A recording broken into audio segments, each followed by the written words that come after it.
ser la fecha de corte, deberíamos decir que es en realidad al 1 de enero del año. Deberíamos decir que es el 1 de enero del año. Estamos siendo flexibles ni siquiera al inicio, ¿no? Ni siquiera estamos siendo flexibles diciendo que es el 1 de marzo, sino que estamos corriendo un mes más. Estamos permitiendo que hasta el 31 de marzo los niños puedan ser matriculados, ¿no?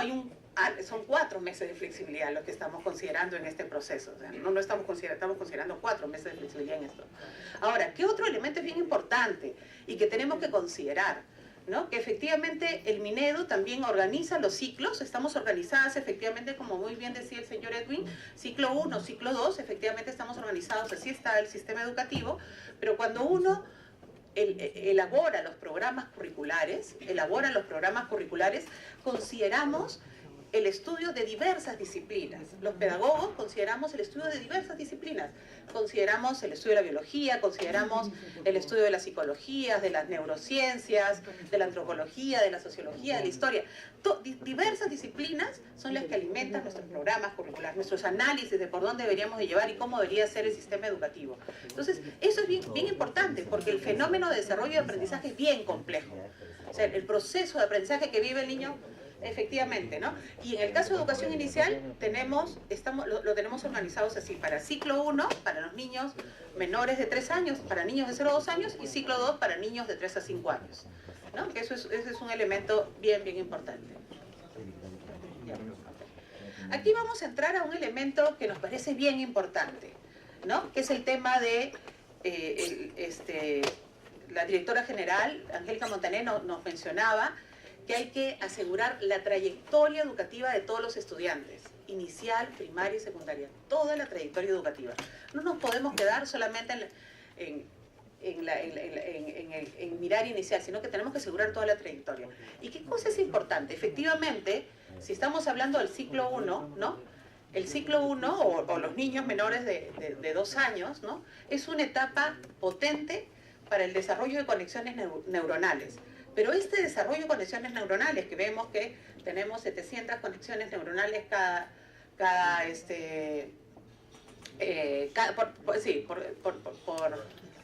por segundos, disculpen, 700 nuevas conexiones neuronales por segundo durante los 2 primeros años de vida. ¿Qué cosa es importante para ese desarrollo del cerebro? Que eso creo que es bien importante y que tenemos que considerar cuando hablamos de la madurez. Por un lado, las condiciones de entorno. O sea, tenemos que asegurar que nuestros niños tengan las mejores condiciones de entorno. Si los niños están en condiciones de violencia, si los niños están muy solos, si los niños no tienen condiciones para su desarrollo, eso va a afectar el desarrollo de su cerebro. Tenemos el tema de los cuidados de la salud. Actualmente tenemos el 21% de niños prematuros. O sea, que es decir, que los niños nacen antes de las 37 semanas. Y esos niños, ¿qué cosa es lo que se desarrolla más en el cerebro del niño intrauterino? El desarrollo cerebral, en el último trimestre. Entonces, ahí estamos afectando una cantidad de niños que no terminan de madurar cerebralmente, ¿no? Por otro lado, tenemos otro tema que afecta el desarrollo de las conexiones neuronales, es el tema de la nutrición.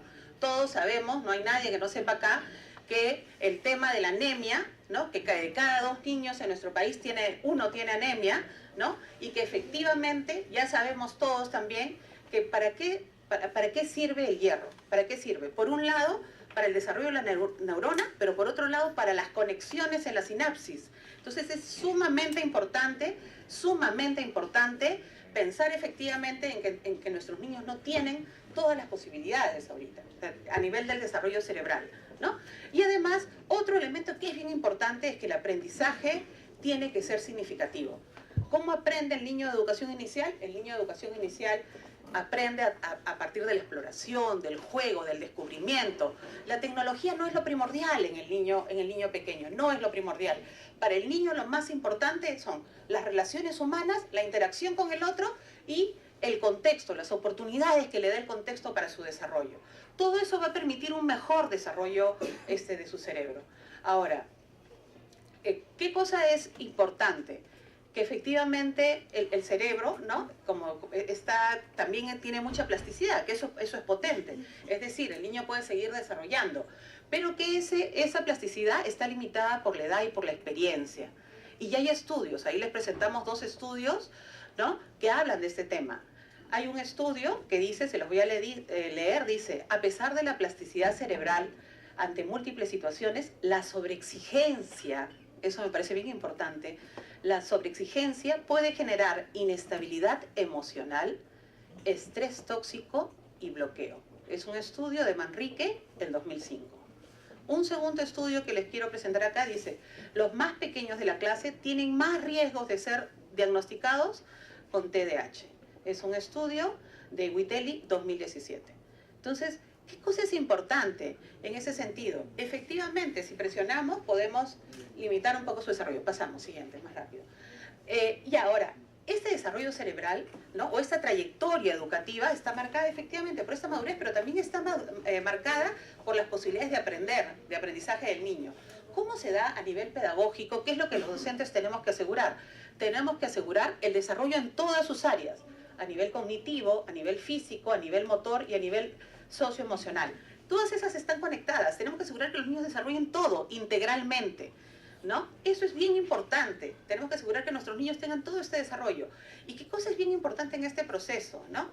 Que en la escuela se asegure todo esto, ¿no? Para lograr, ¿qué cosa? Un niño competente. ¿Qué cosa es un niño competente? Que es un tema importante. Es el niño, la pregunta que me hago es, ¿el niño que sabe leer y escribir? ¿Es el niño que sabe sumar? ¿Cuál es el niño competente? No, el niño competente es el niño que sabe afrontar y evaluar las posibilidades que tiene para resolver las situaciones. Ese es el niño competente, es el niño que es capaz de enfrentar las situaciones cotidianas. Pero no solamente es el niño que es capaz de enfrentar las situaciones cotidianas y resolverlas, sino que también es capaz de tener combinar determinadas características personales con las habilidades sociales en sus interrelaciones con los otros. De establecer buenas relaciones con los otros. Eso es un niño competente. Y hacia ahí apunta la educación. Ahí tenemos que desarrollar nosotros. Esas son las competencias que tenemos que desarrollar nosotros. Siguiente, por favor. Ok. ¿Qué cosa? Otro argumento que para nosotros es clave acá es que los meses se hacen la diferencia en los aprendizajes de los escolares. Sí hacen. O sea, sí hacen la diferencia y vamos a ver, tenemos algunos estudios que hemos realizado nosotros, que se han realizado, ¿no? Primero les voy a leer una cita, ¿no? De Sandra Crosser en el 2000, que dice, investigaciones internacionales afirman que los niños de menor edad podrían tener puntajes más bajos que los niños de mayor edad de la clase.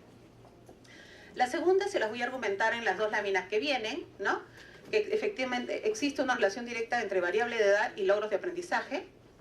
Tenemos los resultados de la prueba S, que es una prueba censal a todos los niños de segundo grado, y vamos a ver ahora ese análisis.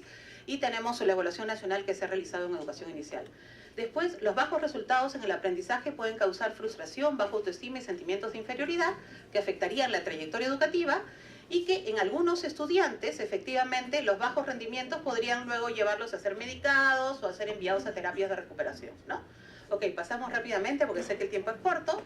Y efectivamente, esos son los resultados de nuestra evaluación nacional de educación inicial, hecha el 2014, hecha a 1.500 niños de 5 años, ¿no? Que entre el grupo, los menores y los mayores de la clase, o sea, los que ya habían logrado cumplir 6 años y los menores, y hay una diferencia en la madurez emocional, en la competencia social y en el desarrollo cognitivo y del lenguaje. Hay una diferencia entre unos y otros, ¿no? Si vemos en los tres cuadros, ¿no? En la madurez emocional, los niños de 5 años no logran un nivel emocional en un 18.52, menos que los niños de 6 años, 14.72. En la competencia social, los niños de 5 años no logran el 28.88, mientras que los de 16 el 21.95. Y miren, en el desarrollo cognitivo y del lenguaje, miren, la diferencia es mucho más significativa. Los niños de 5 años, el 30% no lo logra en 5 años, y frente a los niños que ya cumplieron 6 años, esos ya son los niños que han estado en educación inicial pero que ya cumplieron, o sea, esta es una comparación entre los menores y mayores de la clase, porque todos son niños de la misma clase, ¿no? El 12.77. Vamos a la siguiente, que esa me parece bien importante. Se ha realizado un análisis de la prueba S. Todos sabemos que la prueba S es una prueba censal. Es una prueba censal que se toma a todos los niños en segundo grado de primaria, ¿no? Todos estamos al tanto de eso. ¿Qué cosa se ha hecho? Se ha hecho un corte por cada trimestre, ¿no? Y se ha hecho un corte entre los niños que nacieron entre abril y junio, los niños que nacieron entre julio y septiembre, entre noviembre y diciembre, y enero y marzo. O sea, 4 cortes. y vamos a ver cómo están los resultados de esa prueba. Esa prueba para mí es bien importante. Niños de segundo grado. Niños de segundo grado. Ahí nos indica, si vemos la curva de nivel de logro, aquellos que tienen mejores logros de aprendizaje, vamos viendo cómo se va disminuyendo en 10 puntos en comprensión lectora y en 10.3, 10.2 en comprensión lectora y 10.3 en matemática. En ambos casos, los niños mayores tienen mejores resultados que los menores. Estamos por cuartos. Si a eso hacemos esa flexibilidad que solicitan de 3 meses más, ¿se imaginan cómo sigue bajando la curva de logros de aprendizaje? O sea, ya no vamos a tener niños, ¿no?, que nacen en enero, sino serían los niños que estarían en el siguiente grupo, ¿no? O sea, los niños que serían de abril a julio de la siguiente edad, y por consiguiente la curva seguiría corriendo. O sea, menos niños tendrían logros de aprendizaje. Eso me parece bien importante. O sea, sí afecta la edad de los niños. La curva va hacia abajo. Y finalmente, ya para cerrar, porque sé que el tiempo es cortito, ¿no?, queríamos comentarles que el Minedu ha recibido pronunciamientos, memoriales, tenemos muchos memoriales que están siendo entregados en esos folders, ¿no? Pero hemos señalado algunos aspectos importantes de instituciones que nosotros son referentes para nosotros. El Consejo Nacional de Educación, un extracto del párrafo que ustedes lo tienen ahí completo entre los documentos, dice: hay muchas investigaciones que demuestran que el aprendizaje formal prematuro de la lectura y el cálculo supone saltar estar en el desarrollo normal de los niños, con riesgo de mecanizarlos y afectar su posterior comprensión en lectura y matemática, ¿no? O sea, ese tema es bien importante. El Grupo Impulsor de Educación Inicial, la Ley del Interés Superior del Niño, enfatiza en el artículo 3 el respeto y protección al desarrollo del niño a corto, mediano y largo plazo. Si bien los padres quieren asegurar a sus hijos que los preparen para un mundo competitivo y cambiante, este proyecto de ley no cumple con ese cometido, porque limita que los niños desarrollen todas sus capacidades, talentos, fomentando culminar sus estudios cumplidos los 16 años, sin la madurez necesaria, ¿no?, para los retos de la vida ciudadana y los retos del mundo competitivo. Y el consorcio, continuando, miren, en la misma línea, el consorcio de centros de educación educativos católicos, ¿qué nos dices? Reiterados estudios han demostrado que los estudiantes que concluyen la secundaria a edades tempranas, 16 años, tienen serias dificultades en la elección de una carrera profesional y más aún en su adaptación a la educación superior. Entonces, finalmente lo que quiero decir es que tenemos que mirar toda la trayectoria educativa, desde el niño, desde que nace y todo su proceso de formación, ¿no? Sí. Muchas gracias, doctora González. Tiene la palabra la doctora Montané. Gracias, presidenta, señoras congresistas. Quiero terminar la intervención del Ministerio de Educación haciendo algunas precisiones. En primer lugar, como dije al inicio, en su rol rector, el Ministerio tiene que tomar decisiones a nivel nacional para, digamos, ordenar el sistema, y ha fijado una fecha con los sustentos que se acaban de mostrar, y aún basados en otros análisis que ha presentado Patricia González, de análisis más detallados sobre los rendimientos de nuestros estudiantes peruanos, buscando otros argumentos para poder sustentar estas decisiones, que son decisiones técnicas. Por otro lado, también indicar que en la educación inicial, entre los ciclos 1 y 2, hay una diferencia notable. Mientras el ciclo 1, para niños de 0 a 2 años, los padres de familia tienen la libertad de llevarlos o no al servicio educativo, porque es potestad de los padres en esa etapa también mantenerlos en casa. Eso es importante mencionarlo, porque es el derecho de los papás de tener en casa a un niño de 0 a 2 años.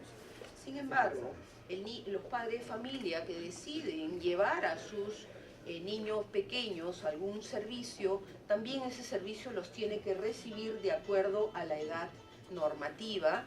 Y cuando ya ingresan a los 3 años, si hemos respetado en efecto la edad normativa de ingreso, esta trayectoria debe continuar.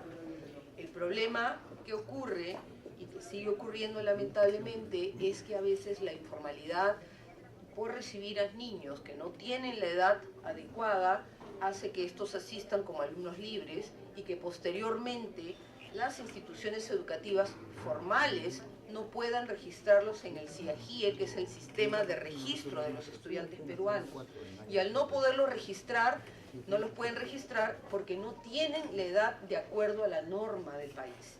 Entonces, ahí se origina un problema que se sigue arrastrando a lo largo de la inicial de 3 a 5 años y luego de la primaria, porque no lo pueden registrar. Y eso les genera naturalmente a los padres de familia una gran preocupación porque han estado asistiendo, mas no pueden formalizar dicha asistencia. Entonces, lo que más bien tendríamos que preguntarnos, ¿dónde está el problema? Y nosotros como ministerio reiteramos nuestra voluntad de seguir brindando información adecuada a los padres de familia, no solamente en torno a estos argumentos técnicos, sino también en torno a la formalidad del sistema educativo, para que sepan que si los llevan sin la edad adecuada y los reciben en el servicio educativo, y luego, si no tienen la edad, no se les va a poder registrar. Entonces, eso es importante también mencionarlo, porque ese es parte del problema, y entonces las excepciones surgen posteriormente para dar una alternativa a un problema que hemos generado previamente, y no podemos en el sistema educativo peruano vivir de una excepción a otra excepción. Es importante mencionar esto, sino más bien reiterar esta necesidad de ayudarnos todos a ordenarnos y a brindar información correcta para no evitar el problema y no luego resolverlo a través de excepciones. Muchas gracias, Presidente. Muchas gracias. Saludamos la presencia del congresista Edgar Ochoa y de la congresista Lisbeth Robles. Tiene la palabra la doctora Patricia McLaughlin de Arregui, consejera del Consejo Nacional de Educación. Muchas gracias, señora presidenta, señores congresistas, invitados todos, por la invitación y por permitirme estar en esta sesión, que reitera de alguna manera otras oportunidades en que el Consejo también ha sido invitado a grupos de trabajo e incluso a una sesión de la Comisión en Pleno. Como miembro del Consejo, como investigadora en el tema educativo, como ciudadana y madre de familia, quiero decir que comprendo perfectamente las preocupaciones, no considero inválidas ni demenciales las de los padres de familia. Entiendo que en un contexto actual de incorporación acelerada de madres y padres al mundo laboral, a su incapacidad de atender las necesidades de sus hijos menores, el hecho de que las familias ahora son un tamaño más reducido, que la emergencia de capas medias hace más difícil conseguir el tipo de apoyo, el tipo de cuidado infantil en el hogar que tradicionalmente se podía tener, que sean abuelos o personas que trabajaban en el hogar. Comprendo que el crecimiento de la ciudad, la congestión del tráfico, los niños más espaciados hacen que también sea más difícil para los padres atender adecuadamente a cada uno de ellos y preferirían que todos los hermanos estén en la misma escuela con los mismos horarios. Comprendo que ahí compartimos una visión de una sociedad muy competitiva, que presiona mucho para el desarrollo de capacidades y competencias y la competitividad, que a veces se confunde con la mera competencia, hacen que los padres sienten que, como se necesita un largo tiempo de maduración para poder desarrollar esas competencias, cuanto antes mejor. Creo que, sobre todo porque sienten que desde su hogar, ellos que probablemente han tenido una trayectoria educativa menor a la que han tenido, aunque aspiran que tengan sus hijos, no se sienten en capacidad de entregarla en la familia. Tenemos un contexto social de violencia, de amenaza permanente, que hace que totalmente razonablemente los padres veamos a la escuela como un espacio de contención, de protección, un espacio donde además se van desarrollando esas competencias que van a necesitar en la vida adulta.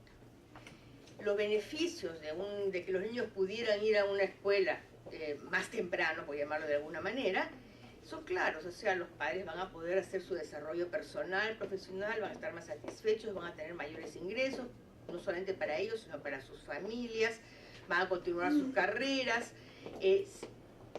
no van a tener que invertir tanto en asegurar ese cuidado infantil, porque van a poder ir a una escuela pública y van a tener la tranquilidad relativa, porque sabemos que también hay violencia dentro de la escuela, pero de que van a estar con adultos que los van a cuidar, los van a acompañar en las horas que ellos están trabajando.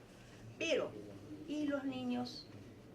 Y los niños son sus intereses los que tenemos que poner por delante y los que el Consejo Nacional de Educación ha venido tomando en cuenta en todas las recomendaciones que ha hecho desde que comenzó toda esta controversia hace efectivamente varios años.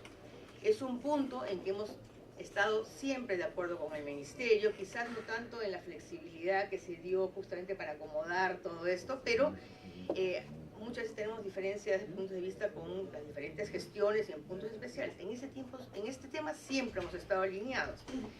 Creemos que las escuelas tienen limitaciones, que hay otros espacios educativos formativos, que son la familia nuclear, la familia extensa, la comunidad, que hasta incluso la solitud, el no estar todo el rato en la escuela, donde se aprende, donde se puede estimular ese desarrollo que creemos que todos los chicos tienen que lograr y que no siempre el desarrollo oportuno es el más temprano, ¿no? Entonces, desde ese punto de vista, necesitamos darles, ya todos sus argumentos han sido vertidos por personas que tienen mucho más experiencia que yo en esto, ¿no? Que el espacio lúdico, el de desarrollo físico, motor, afectivo, emocional, todo eso que puede hacerse mejor en un espacio que no sea el escolarizado. También sabemos que aunque hay una enorme mejora en la calidad de la enseñanza y de los procesos de aprendizaje y de cuidado de los niños en educación inicial, todavía son sumamente escolarizados, son más formales de lo que uno quisiera que fuera. Entonces, todavía les falta convertirse en espacios verdaderamente acogedores, ¿no? Pero, dado que lo que más se levanta es el tema del aprendizaje, el desarrollo cognitivo de los niños, las preocupaciones de los padres, y se invocan cosas como le están haciendo desperdiciar un año de vida. Hay unas frases que estaban en los proyectos de ley que realmente me impresionaban, ¿no? El derecho a aprender que está siendo vulnerado, como si la escuela fuera el único sitio donde los niños pudieran aprender. O sea, no por mucho madrugarse amanece más temprano, lo sabemos todos. Sabemos que para los niños no necesariamente es beneficioso ese ingreso más temprano. No aprenden más ni mejor. Por supuesto que van a haber excepciones. Siempre hay los niños que maduran más rápidamente y los padres tendemos generalmente a pensar que nuestros hijos son excepcionales y sentimos que se está desperdiciando y probablemente algunas cosillas se puedan estar desperdiciando porque la escuela o por el hogar no sabe aprovecharlas. Pero hay evidencia, aparte de esta de que la mayor parte de los países, y son bastante grandes las coincidencias ahí, ¿no? Apenas 12% de los países tienen un ingreso primario a los 5 años, ¿no? El resto van al 6 y algunos tienen hasta a los 7 años, ¿no? Pero también se dice, no tenemos por qué ser como todo el mundo, porque tenemos que repetir, total, un montón de países también están fracasando, entonces no tenemos que ser como todo el mundo, pero sí miremos lo que dice la evidencia. Estuve en esas sesiones anteriores donde muchas veces nos dijeron, donde varias personas nos dijeron, ustedes siempre dicen que hay evidencia, pero no nos las presentan, dicen que hay muchas, pues yo quisiera simplemente compartir unas cuantas, ya muy, muy cortas. En Chile se comparó, por ejemplo, a niños que estaban justo antes de la fecha de corte y los que habían tenido que quedarse un año, ¿no? No hay la más diferencia que pocos días, semanas entre ellos. Ellos tuvieron en el primer grado pero muchísima menor probabilidad de repetir los mayores, ¿no? El primer grado porque ahí había repetición que los otros, ¿no? Había 2.8% de probabilidades de repetir para los niños, los mayoritarios, había solamente 0.8 probabilidades para los que eran mayores, que se habían quedado porque la línea de corte los obligó a quedarse, ¿no? Es bien grande esa diferencia. Sobre todo, además, porque el fracaso escolar, sabemos, es una cosa que deja muchas secuelas, afecta emocionalmente y ni siquiera se puede asegurar que eso va a beneficiar a muchos de los niños. Retrasarlos, ni siquiera quiero usar la palabra, entrar en un momento anterior no tiene los efectos devastadores que tiene el repetir un año, ¿no? Ahora, yo no consideraría que quedarse un año más en inicial o es el repetir, ¿no? Pero sí creo que la repetición que viene más adelante puede ser muy... se le llama fracaso escolar, además, ¿no? Y eso tiene unos efectos tremendos en el desarrollo de los niños. Esta diferencia de madurez, además, no solamente se da en los primeros años de escuela, se mantiene a lo largo de casi toda la trayectoria escolar. Hay un estudio de los países de la OECD que esto se mantenía hasta el cuarto, hasta el octavo grado. En pruebas internacionales selectivas se ve claramente que los que entraron con meses mayores que los otros y mantienen esta ventaja en aprendizajes durante muchos años. No solamente eso, sino que los mayores también tienen más altas probabilidades de luego ir a la universidad, quizás porque no pasan por ese periodo de simplemente no hacer qué saber hacer con su vida porque terminan muy temprano y desde el cual comienzan a chambear en algo y ya no van a la universidad. Estoy usando el lenguaje coloquial deliberadamente, no quiero escudarme en tecnologías ni en estadísticas, ni en desviaciones estándar ni invertibles para estar seguros que nos estamos entendiendo. En Noruega, en la prueba PISA en lectura, no estamos educando a los niños para que tengamos mayores resultados en PISA, simplemente es un referente que estamos usando, ¿no? Los chicos que habían nacido, en Noruega es un país donde además todo funciona bastante ordenadamente, se cumplen las fechas, no hay corrupción así claramente perceptible de que por unos cuantos billetes se puede lograr que un niño ingrese antes de tiempo, después. Se mantiene la desventaja de los niños que comenzaron más tempranamente, ¿no?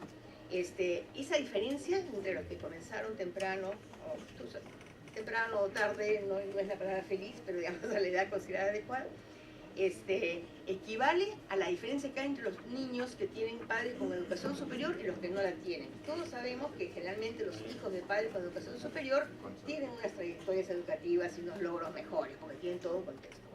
El efecto de haber comenzado tarde o temprano es equivalente